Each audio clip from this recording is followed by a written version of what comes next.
श्री वल्लभाधीश की जय, श्री गुसाई जी परम दयाल की जय, श्याम सुंदर श्री यमुने महाराणी की जय, श्री हरिराय महाप्रभु की जय। આપણે વલ્લભાખ્યાન વિશે રસપાન કરીએ છીએ। તેમાં આપણે બીજા વલ્લભાખ્યાનમાં છઠ્ઠી કડી આવી છે।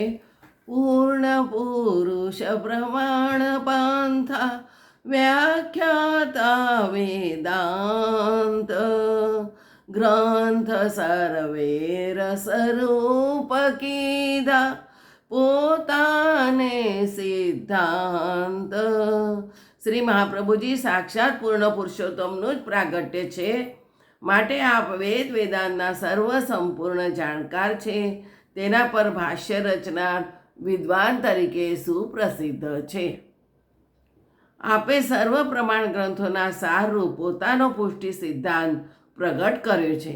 તે સિદ્ધાંત સમજાવવા માટે આપે પોતાના વચનામૃતના રસથી ભરેલી સુબોધિનીજી, ષોડશ ગ્રંથ, તત્વાર્દીપ નિબંધ વગેરે મહાન ગ્રંથો રચ્યા છે। શ્રી ગોપાલદાસજી આ કડીમાં મહાન ગ્રંથો રચ્યા છે એમ કહે છે, તેમજ મહાપ્રભુજીની પૃથ્વી પરનું કાર્ય સમજાવે છે। મહાપ્રભુજી દૈવી જીવોનો ઉદ્ધાર કરવા પધાર્યા છે, સાથે સાથે જગતના સર્વ જીવોનું કલ્યાણ કરવા માટે પધાર્યા છે। તેથી મહાપ્રભુજીએ 3 વખત ખુલ્લા ચરણારવિંદથી ચાલી ભારતની પરિક્રમા કરી છે। માર્ગમાં મળેલા દૈવી જીવોને શરણે લીધા। જ્યાં જ્યાં આપે મુકામ કર્યો ત્યાં ત્યાં ભાગવતનું પારાયણ કર્યું, તેનું મંથન કરી ગૂઢ અર્થરૂપી અમૃતનું પાન કરાવ્યું। સુબોધિનીજી દ્વારા આપે રસવર્ષા કરી છે। આમ આપે એક સમય અનેક કાર્યો કર્યા છે। ભૂતલ પરથી પાછા પધારવા માટે પ્રભુએ તેમને 2 વખત આજ્ઞા કરી, છતાં પણ વધુ સમય ભૂતલ પર બિરાજ્યા હતા। કારણ કે દૈવી જીવોના ઉદ્ધાર કરવાનું કાર્ય અને વિવિધ ગ્રંથો દ્વારા પોતાના શુદ્ધ દ્વૈત બ્રહ્મવાદનું સિદ્ધાંતનું પ્રતિપાદન કરવાનું કાર્ય પૂરું થયું ન હતું।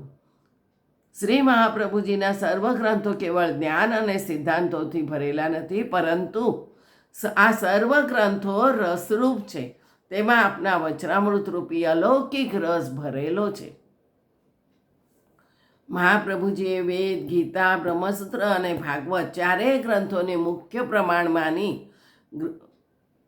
આ ગ્રંથો સ્વીકાર્યા છે અને સિદ્ધાંતો સાથે એક વાક્યતા સાધતા હોય તેવા બીજા બધા શાસ્ત્રો અને પુરાણોને પણ આ પ્રમાણ તરીકે સ્વીકારે છે। આમાં આજ્ઞા કરે છે કે હું મારો કોઈ નવી આગવી વાત રજૂ કરતો નથી, પરંતુ વેદ વગેરે શાસ્ત્રોમાં જે વાત કહેલી છે તે જ હું તમને સમજાવવા માગું છું અને તે જ હું રજૂ કરું છું। બ્રહ્મસૂત્રો પર અણુભાષ્યની રચના કરી ગીતા વગેરે શાસ્ત્રોના સિદ્ધાંતોને સંક્ષેપમાં સ્પષ્ટ રીતે રજૂ કર્યા।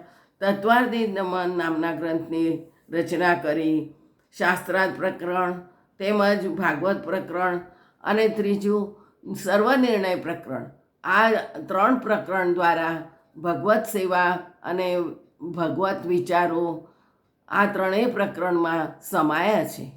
તેના ઉપર પ્રકાશ નામની ટીકા પોતે રચી છે।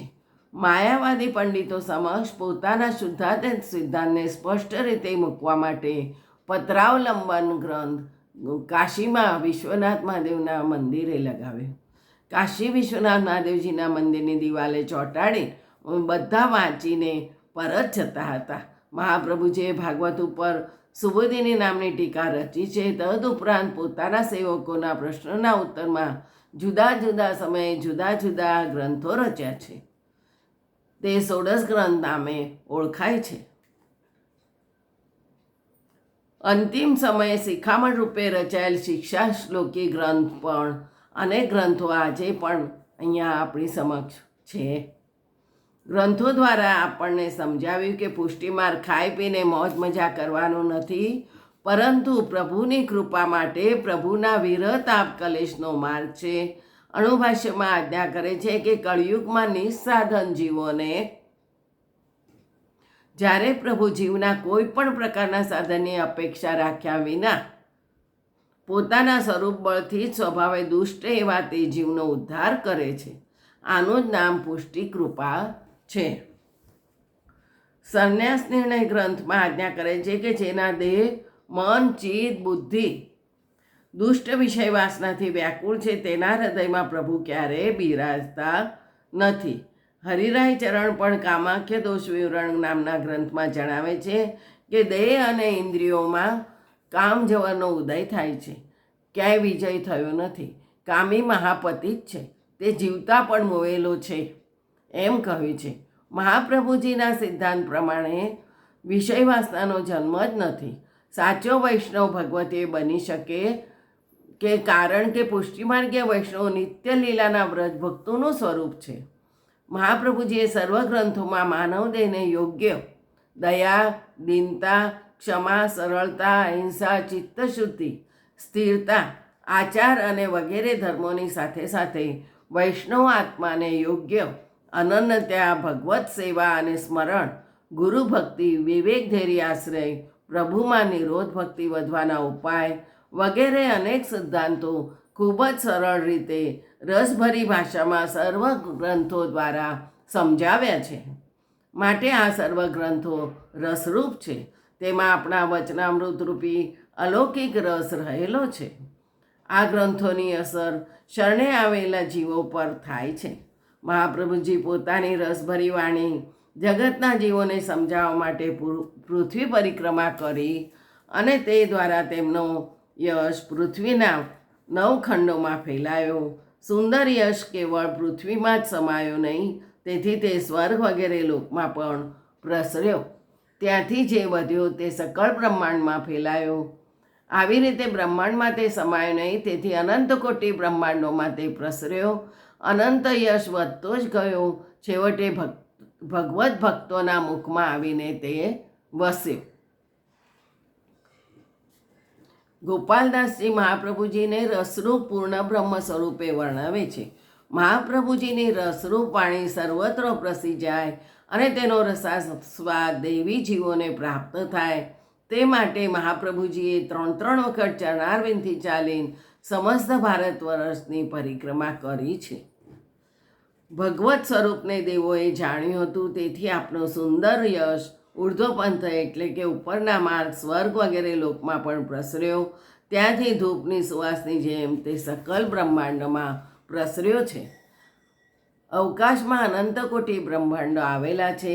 બ્રહ્માંડ આપનો સુયશ પ્રસરી ગયો, છતાં તે યશ વધતો જ ગયો. ગોપાલદાસજી આ 2 કડીઓમાં આપણને સમજાવે છે કે આપણે પૃથ્વી અને તે સિવાયના સર્વ બ્રહ્માંડોની રચના એક જ પરબ્રહ્મ પરમાત્માના સ્વરૂપમાંથી જ થઈ છે. એટલે તે જ પરમાત્માના મુખારવિંદ સ્વરૂપ શ્રી મહાપ્રભુજીનો જે યશ અહીં પૃથ્વી ઉપર વ્યાપ્યો તે જ આ યશ સર્વત્ર પણ વ્યાપ્યો છે. જય જય શ્રી ગોકુલેશ.